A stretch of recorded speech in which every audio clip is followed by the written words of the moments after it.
हमें एक सम्मानजनक रोजगार मिले। रोजगार तो जिले बहुत से हैं और ये तमाम जो लोग गुजार रहे हैं कुछ न कुछ तौर तरीके अपना करके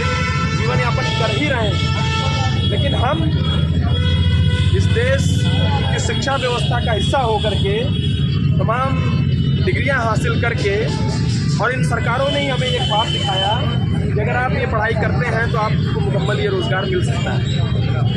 इन सरकारों के अपने आंकड़े कहते हैं कि इस प्रदेश में ही लाखों ऐसे सरकारी पद खाली पड़े हुए हैं, और हम जिस शहर में खड़े हैं, ये शहर इलाहाबाद कभी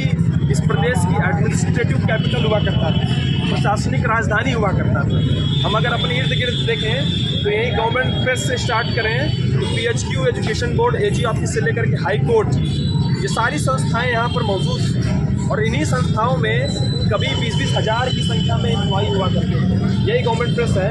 कभी 10-10 हज़ार की संख्या में यही AG ऑफिस है, कभी 15 से 20 हज़ार की संख्या में एम्प्लॉई यहाँ से हुआ करते थे। और जब यहाँ साइकिल का रेला निकलता था तो पूरा सड़क जाम हो जाती थी, सिर्फ साइकिल से चलने वाले लोग जो यहाँ काम करते थे उनकी वजह से। तब फिर हम जब ये देख रहे हैं कि अपने इर्द गिर्द इस परिवेश में एक तरफ सरकारें ये कह रही हैं कि एक तरफ ये सरकारें हमको भरोसा दे रही हैं कि हम आपके लिए काम कर रहे हैं, वहीं दूसरी तरफ हम पाते हैं कि हम जिन सपनों को लेकर के इलाहाबाद जैसे शहरों में अपने 8x10 के मकानों में अपनी ज़िंदगी गुजार रहे हैं, आप पाइएगा कि इतना कंट्राडिक्शन है कि ये जो सरकारी पद खाली पड़े हुए हैं, जानबूझ करके इन सरकारी पदों को न भर करें, यहाँ पर ठेके पर, संविदा पर, एडहॉक पर रख करके इस तरह के काम काज करवाए जा रहे हैं। और वो जो सम्मानजनक एक स्थायी एक डिग्निफाइड एम्प्लॉयमेंट जो हमें मिलना था, उस हक से हम तमाम नौजवानों को, हम युवाओं को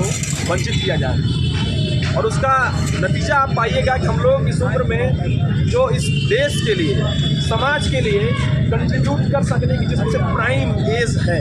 जो सबसे हम अपनी पूरी एनर्जी समाज और देश के लिए, इसकी प्रोडक्टिविटी के लिए हम लगा सकते हैं, आप पाइएगा कि हम लोग उससे मरहूम हैं।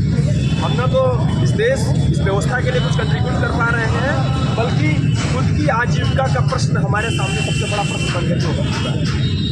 तब फिर जब इस देश की राजनीति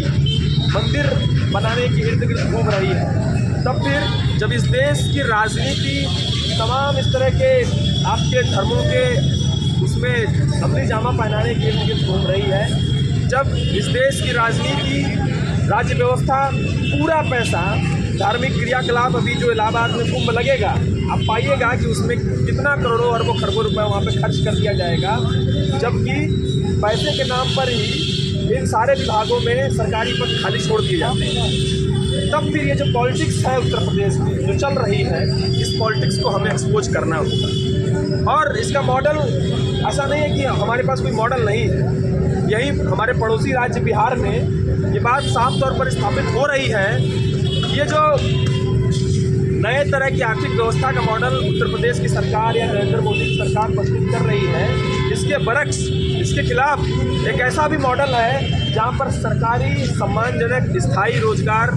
बड़े लेवल पर, बड़े स्तर पर नौजवानों को, युवाओं को मुहैया कराया जा सकता है। और बिहार उसका एक सशक्त गवाह, एक मजबूत हस्ताक्षर बनता हुआ दिख रहा है। तब फिर उत्तर प्रदेश की राजनीति में, यहाँ की सरकारों के सामने हमें इस सवाल को पूरी मुस्तैदी के साथ, पूरी ताकत के साथ खड़ा करना है। और उसमें उनके द्वारा जो राजनीति, चाहे धर्म के नाम पर, चाहे मंदिर मस्जिद के नाम पर, जो सांप्रदायिक ध्रुवीकरण करने की जो पूरी कोशिश है, उस कोशिश को पर्दाफाश करते हुए हमको इनको एक्सपोज करना होगा। और उसका सिर्फ एक ही तरीका है,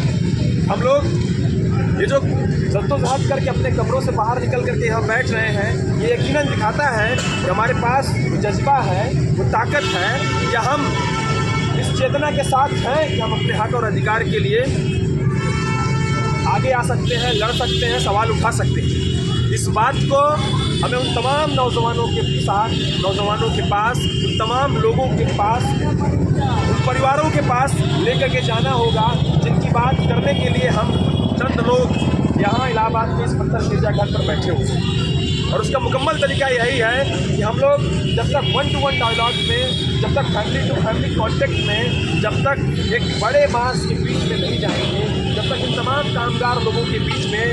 भी अपनी आवाज़ को लेकर के नहीं जाएंगे, जब तक विश्वविद्यालयों के छात्रों तक इस संवाद को नहीं लेकर के जाएंगे कि असल में इस देश की शिक्षा व्यवस्था को बचाने के लिए इस देश की जो सार्वजनिक सेवाएं हैं उन्हें बचाना ज़रूरी है। और जब सार्वजनिक सेवाएं रहेंगी तभी सार्वजनिक शिक्षा एक स्थायी सम्मानजनक रोजगार बन पाएगा। इस बात को हमें सबके बीच में लेकर के जाने की ज़रूरत है। और मैं समझ रहा हूँ हम लोग अगर यहाँ इकट्ठा हैं तो ये बिल्कुल उसी ताकत का परिचायक है। बस अपनी इस ताकत को, अपनी इस संख्या को और बढ़ाना है। और इस सरकार को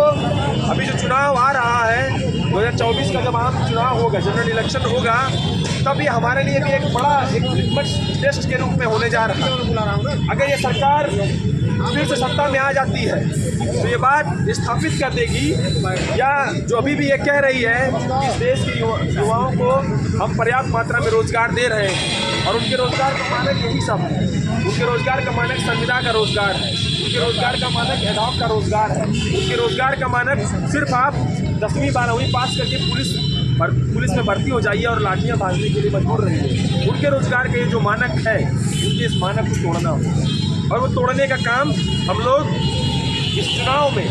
आने वाले चुनाव में, उसके पहले एक मजबूत युवाओं का एक आंदोलन रोजगार के सवाल को लेकर के खड़ा करें। और मैं ये समझ रहा हूँ कि इस सरकार के खिलाफ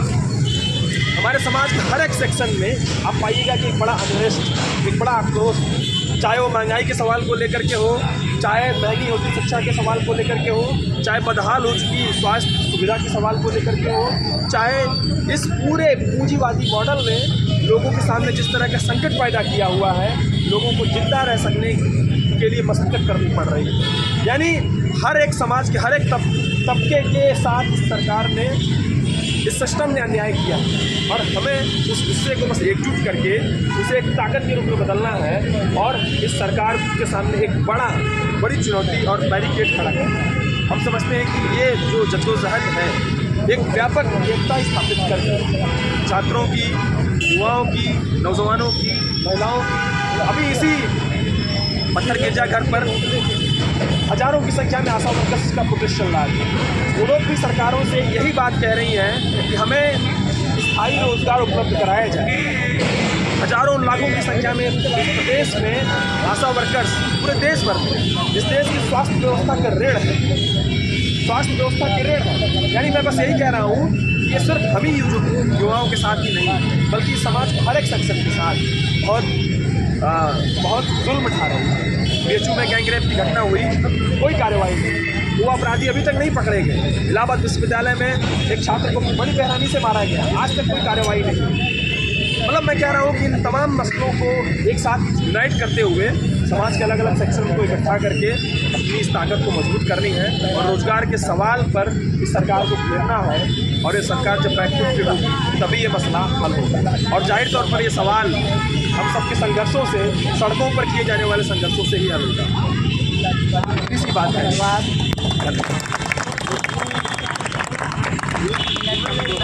ज्वलंत मुद्दे जो मनी सरकार